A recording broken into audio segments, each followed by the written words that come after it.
So we have signed on, and we are now a part of StockTheFreezer.com, which was started by Nick from Osteria in Buffalo. And part of the online platform is that it allows for donations to be accepted online, in which then frozen meals, which are prepared, thawed out in the fridge, and then microwaved, are then delivered to essential workers and people of need. And today we are at the VA hospital in Batavia.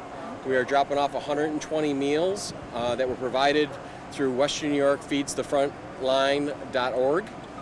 It's a great way to get in front of people and to really help them out in a time when, up until yesterday there was no dining at all.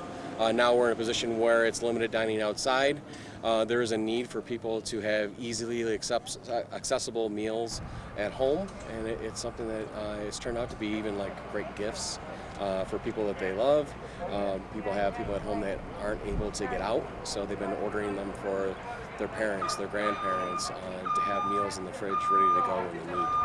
This has started, I want to say March 16th was when the governor gave his order to close down, and I was pretty distraught. We had to lay off 60 of our employees. I didn't know what to do with ourselves, and I knew we had to figure out a way to get our food to the people that could no longer come to our restaurants.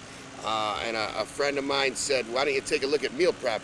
And I didn't know what the heck meal prep was, and he said, "It's the healthy thing." I said, "Well, there you go." So we started researching it and looking at it on Google, and all of a sudden it dawned on me, like, we can take comfort food and make it meal prep and start getting it out. And the thing that really made it work for us is we then said, well, why don't we give it an ability to send food to other people? So if my mother doesn't live with me, so I want to make sure that she's got food, or my kid on campus, or whatever. So we created this vehicle where you could order for yourself, you could order for your family members, and then we were like, well, what about the donation piece? So it started with just a little click of buy a meal and donate it. And I was shocked the first night we did it. I didn't know if we were going to be making 50 chicken parms or 500 or 2. And the first night out, in 12 hours, we had about 1,500 orders. And within the first week, we had about 3,500. And it's taken off from there. We're on the cusp of 20,000 meals delivered.